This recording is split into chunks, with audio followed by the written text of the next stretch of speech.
Hey guys, Professor Bill, Comic Book University and Justice League issue number 6. Guys, Drowned Earth is a crossover that's going to be happening in Justice League and Aquaman after this Sink Atlantis storyline is over. That's crossing over with the Suicide Squad. The Aquaman movie is coming out, I believe the end of October or later. Anyway, so obviously going to be doing a lot with Aquaman, and good, because I want to see it. And there's going to be a whole lot of spoilers coming out soon. I'm probably going to do an On the Horizon. And I would love to talk with somebody from DC Comics to be able to elaborate more on just what's been revealed. Just to put it out in actual video form and ask a couple of questions, not ask for any spoilers that haven't already been revealed or anything. I would just like to be able to do that. But for now, we have all the lead up that's going into there. So first off, let's give credit where credit's due. Justice League Totality Part 4. Excuse me. This is Part 5. Scott Snyder is writing. George Jimenez on art. Alejandro Sanchez doing colors. Tom Napolitano on letters. Jimenez and Sanchez do the cover, and there's also a variant cover out there by Jim Lee, Scott Williams, and Alex Sinclair. Okay, here first off, I'm a little bothered by the cover because the cover, well, first off, the cover is absolutely beautiful, but like side boob, anyone? Just the most beautiful thing. No Picasso has ever matched, what we've done lately with side boob. I'm just saying. And no better boobs in the business. All that aside, this scene, which I'm really looking forward to happening, and we were promised is going to happen pretty soon because Grodd is controlling these two, this does not happen in this book. In fact, these two are she's not seen, and he's barely seen. Yeah, that was really disappointing. I'm not a fan of that happening. A lot of crazy stuff happens in here. There's appearances and disappearances, like Grodd is right in front of the Flash, and all of a sudden he might as well just disappear. Might as well just walk right off panel, like right out of the book, and like, oh, what's that furry thing that passed by me? Oh, it's Grodd. You know what I'm saying? With baby turtle on a baby harness. Like, what the frick is going on here? There's a whole lot of people taking guilt, and I mentioned this in my Aquaman issue number 39 review. I think I'm going to be putting this review out before I put out that review, but it is what it is. Anyway, I talk about it there also, where Aquaman takes on a lot of guilt to himself, which I think is silly because everybody else is taking guilt in this also, including Aquaman and the Flash. Everybody, Martian Manhunter, everybody's trying to take some kind of guilt and responsibility for what happened, with Dark Knight's Metal and all that crazy stuff. And no, the only person who should be taking responsibility for that would be Batman. He's the idiot. Sorry, I love Batman. I really do. But he was written as an idiot who decided to go and start opening doors. Duh. All right? Even Aleister Crowley, okay, famed magician in history, he said the evilest man alive he was called. And why was he called that? I've spoken to many of his students who actually knew him, had the pleasure of being in those circles for a while, and he says, they said, Aleister Crowley was the type who would open the gate to hell and tell you, do not follow me. Meanwhile, he would leave the door open once he walked in. So, like, that alone. And meanwhile, here's Batman who's like, come on, guys, let's go in. Oh, man. So, no, he should be taking responsibility for that. Hawkgirl wakes up, which, yay. Wakes up because Batman is screaming in her ear. That works. That'll do it right there. Something happens to her. This is... like if anybody get away with it, it's the Joker. He had a chainsaw and he hit her with the chainsaw. Now, he must have cut her also. I thought he just bonked her on the head or something like that, and that's what everybody's suggesting. Oh, he just bonked her on the head. You've got an engaged chainsaw. The thing is activated, and you're going to bonk her on the head with a running, operating chainsaw. I'm sorry. Using the crutch of, oh, but he's crazy. You never know what he's going to do. Only goes but so far. Just saying. Anyway... This idiot also decided to coat his chainsaw because it's not enough to disembowel someone. No, he coats it with a poison also. Come on, man.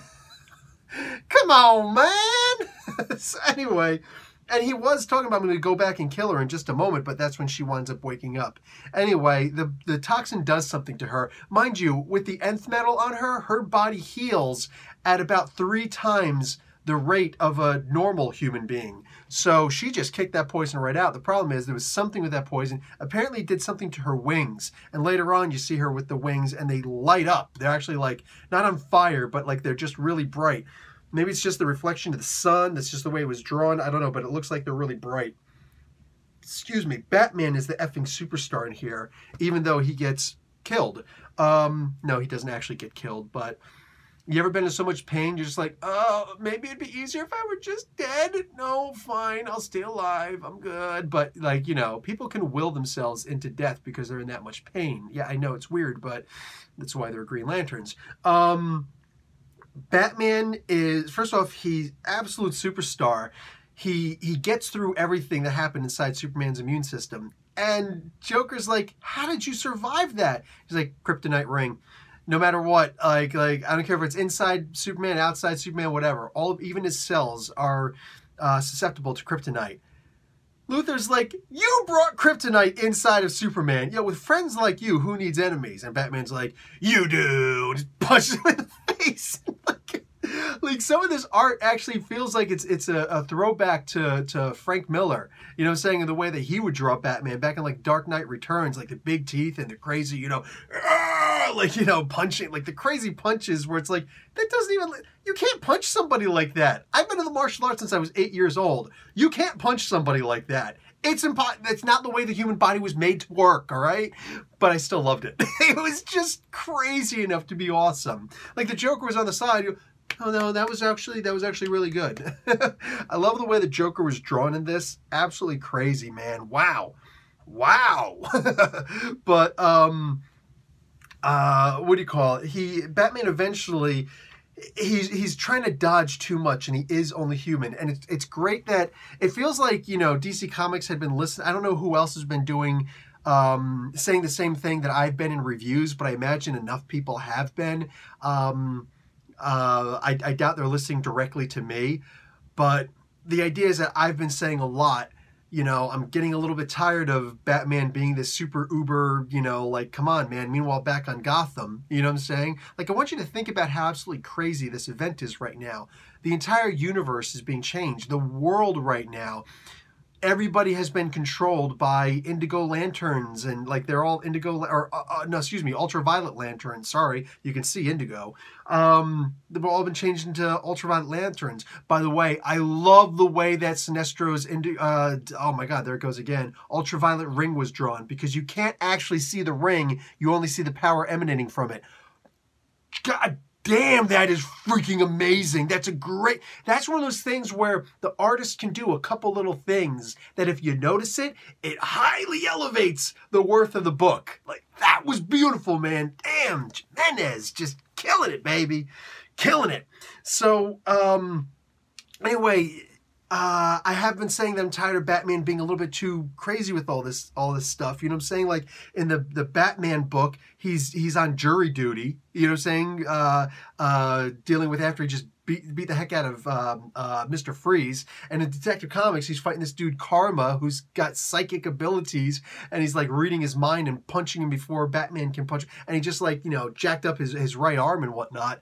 Well, somebody got jacked up in this one, because now he's in Superman's body in space right in front of the frickin' Totality. They're trying to get all 7 parts to collect it. It's like, what is this, the Triforce? You know what I'm saying? You need 7 parts of this to put it together, and then all of a sudden you have the Triforce of power. Or was that 9? Who cares? The idea is that Lex Luthor goes and says to him at one point, you know, you're just a regular street level guy. You're way out of your league here. At the same time, I think that Luthor's a little bit out of his league too. I don't enjoy Luthor being this, like, we have Brainiac for this stuff. You know what I'm saying? I know he died recently. Psh, I read comics too, dude. But the idea is, like, we have Brainiac for this level stuff. I don't think Luthor needs to be doing this sort of thing. Like, this is just too much, man. Like, he rebuilt a mother box. I'm sorry.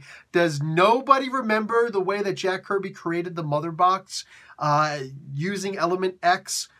Only new gods can create mother boxes, and then changing a mother box? Come on, man. Like, that's a bit, no, I'm sorry, am I wrong? Really? So that's a bit much there. Like, come on. Luthor is also only human too. You know what I'm saying? This is, we're getting a little bit out of freaking control here. A little bit. I'm trying to be nice.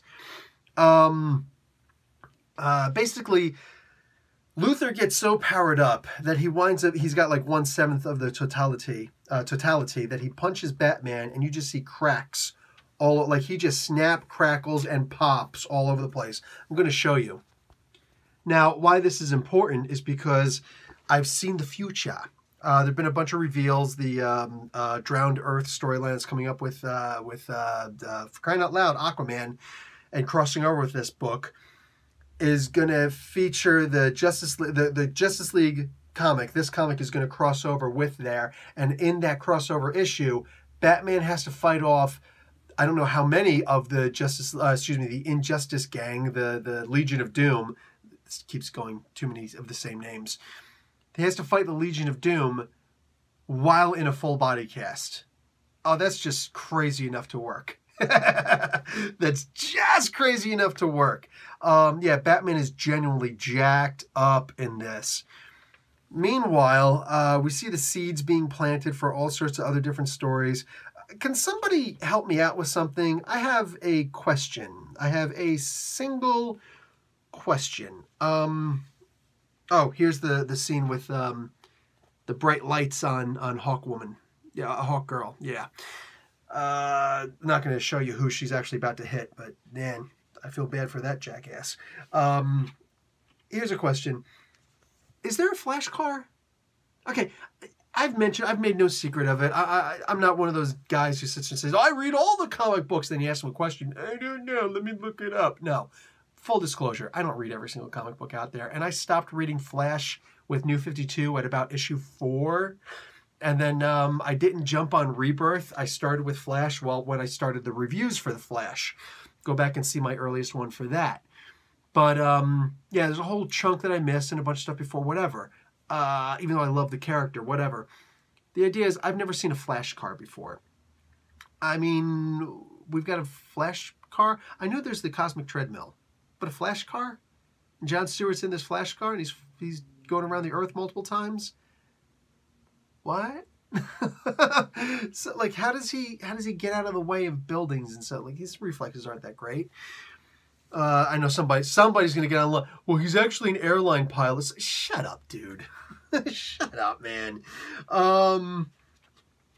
A lot of really crazy stuff happens in here, and I don't usually like to show the last page in a comic book unless it's issue number 1. So why am I going to do it with an issue number 6? Because I think it's really important to the discussion as a whole. So if you don't want the spoiler, close your eyes for a couple of seconds. You know what? Just turn off the video because I'm going to be talking about it from this point on. Here it comes. Time's up.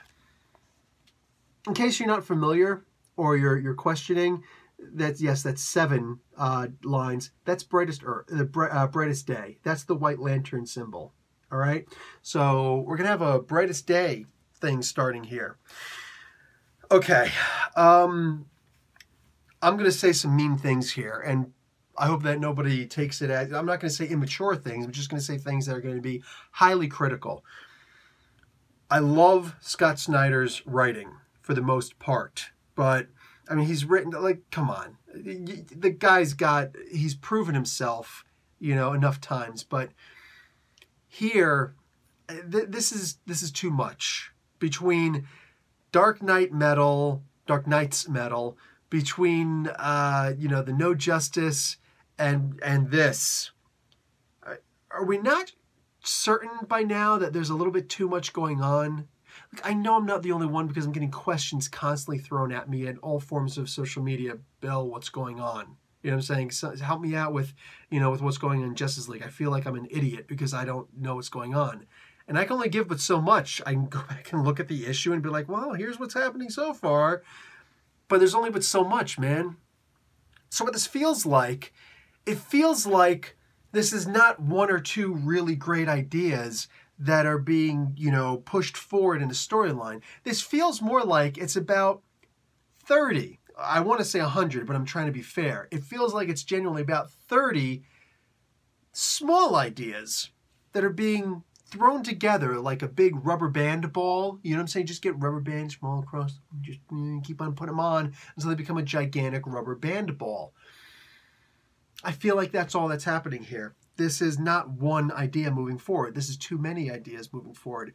And now they're throwing on the Brightest Day story with this, a new version of it. So we're going to get White Lanterns back. Meanwhile, there's going to be the Sanctuary story coming out. I'm sorry. I got to be really critical here, dude. This is too much. All right, it's just way too much. It's done, okay? It's like the kind of thing that my girlfriends always said to me. It's too big. Okay, that was raunchy. But in all seriousness, this is too big. This story is too big. It's too all over the place, okay? Forget about the idea of, like I said, you got the stories that are happening in the Batman issues and the Green Lantern issues, and none of this is affecting them. Green Arrow and Batman don't have to start dealing. None of the other characters have to deal with, some, ultraviolet lanterns are coming after us. We better try and take them down without hurting them. It's not happening. That's not happening. So you got an event level story, but there's no event. And nobody else in the DC Comics recognizes that it's happening. None of this. I mean, for crying out loud, isn't the Earth stuck in the Phantom Zone right now? I'm reading the Superman comics. So what's happening here? Please tell me what's happening here. When is this happening? How is this happening? Who's witnessing it? What Earth is it? We're so far out of continuity. That's one thing. It's the idea this isn't just one story. Like I said, this is about 30 different very small stories that weren't big enough to make an actual story for, or they didn't have the wherewithal to make them into bigger stories, which I'm totally cool with that too. Don't make a big deal out of something that's not. You know what I'm saying? If you got a small little thing, add it into an arc, all right? But this is just out of control. This is so out of control. And there's that fine balance between character and reader, okay? And this is important, all right? If you have a character, a main character in a story, it's important, whether it's your own writing or you're reading world literature, anything. If the reader knows more than the main character, then the reader looks at the main character as an idiot and stops reading the book. If the main character knows more than the reader, then the reader will look at it and say, well, this is a horrible balance. I feel stupid, and I'm just going to leave the book. Here, nobody knows what's going on. Nobody knows what's going on. Everybody's lost. And that it shouldn't happen like that. Why? Because this is a team book. There are a bunch of major players in this story. So let's just be realistic for a second. Your main character, there's like 8 or 9 of them. You know what I'm saying? 7 to 9 of them at the very least. All right? You can have Aquaman know something of what's going on, because he's got some, ancient secret that happened in Atlantis that he knows what's going on. But meanwhile, he doesn't like the magical aspect, so he stays away from that nonsense. But meanwhile, Wonder Woman, she knows all about the magic, or she knows enough about the magic that she can kind of fill in some blanks for there with a little bit of information that she's got. And then Superman over here, he's got some, F Superman, he's all sorts of screwed up right now. He's a drone. That's the main thing you gotta do. You gotta have Batman be the lead and take Superman out of the equation, because otherwise everything gets solved right away, right? Like the same old tropes, really? But you got not Hal Jordan's not in this one. John Stewart in this one. Space Cop, leader of the Space Cops. He could have information that's out there, but it needs to be grounded. You know what I'm saying? Hey, who the hell is more grounded than Batman? So he's got information. He was in the damn dark universe for how long? All right, a subject of Barbados. We could just bring this all together. We could have all of the characters having some small tidbit of information that doesn't work by itself, but they have to combine to do it. But you know how they instead try to solve what's happening in this place? They meditate.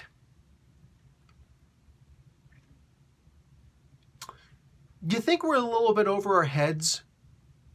You think about what I just said about bringing all these different parts of information, and I'm not going to sit here and try and be a jackass and act like I know more than Snyder does. No, a little bit of humility over here. But I know how to take a story and make it into something more than just we have to meditate to fix it. Jesus Christ, why don't you just effing sing to fix it? Oh wait, that's Final Crisis. So that idea was used. So instead we're going to meditate to fix this. Look, this is absurd at this point, okay? And I love these writers, but when I talked about how good Snyder is, I also wanted to be pointed. I needed to be a pointed bit of contention that Jeff Johns is not good. Jeff Johns is great. Jeff Johns is pedigreed. Jeff Johns has not touched a single book that hasn't been turned into something absolutely amazing. We could question what's happening with Doomsday Clock right now, but I'm more concerned with the idea that's been spread out so far because of delays rather than anything else. But everything that Jeff Johns touches is gold, all right? And while Blackest Night was way better than Brightest Day, the fact is we've got a Brightest Day storyline that's starting now. And I don't know that...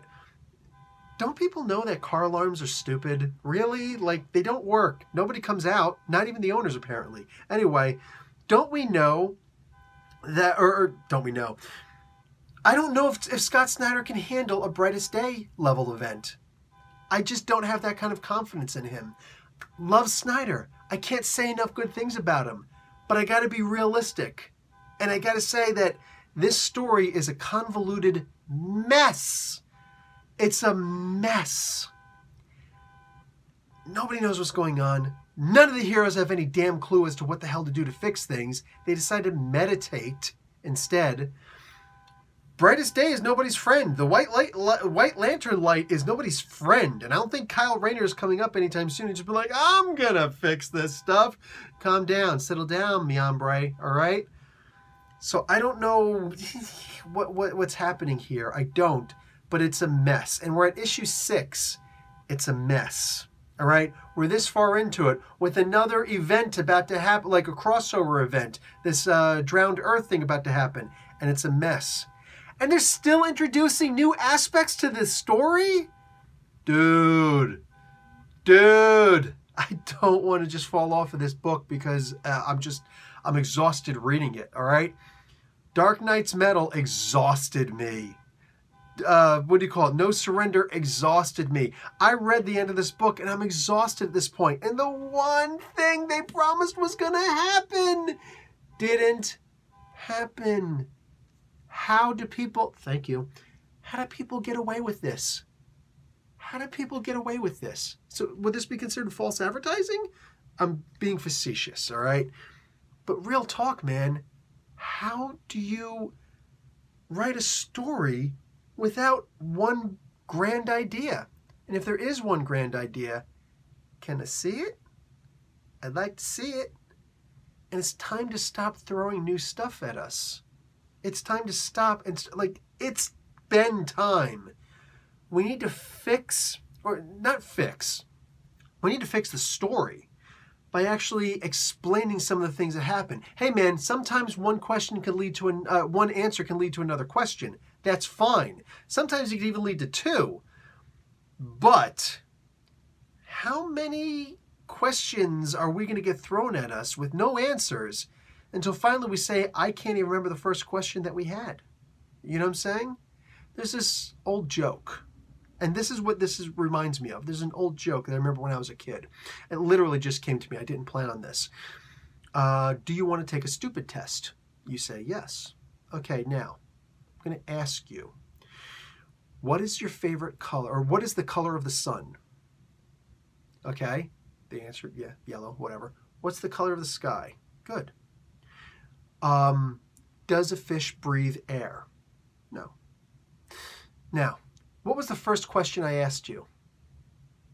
It was not what color is the sun. The first question I asked you was, do you want to take a stupid test? That's what this reminds me of. I can't keep track of all the questions that are being brought up in here. I don't know what's happening in this book. I'm reading the book. I'm following along in the book. I'm kind of like a girl. But I forgot the first question. How many more questions am I going to forget? What's happening?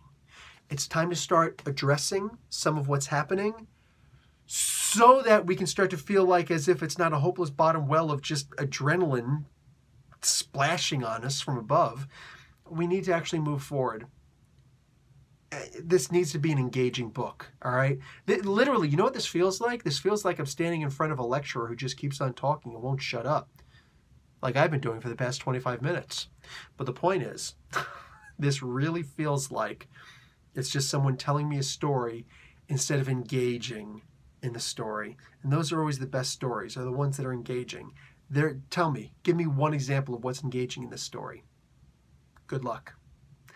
We need some answers to what's happening here so that we, as the reader, can try and figure out what's happening as it's happening instead of, oh no, here's something else that we've got to try and figure out. I'm getting to the point where I'm done. And I'm pretty sure, I'm like 80% sure I'd have dropped this book with this issue if I didn't know that Drowned Earth was going to be crossing over with this. It's like that. It's like this moron who doesn't know to just turn off his damn car alarm. Anyway, that's it for me, guys. I'm going on about this too long. It's getting to the point where I'm rambling. But the comic book needs to be un-effed. There's too much happening, not enough actually being wrapped up. You need some answers to all these questions going on. Otherwise, you forget you're actually taking a stupid test.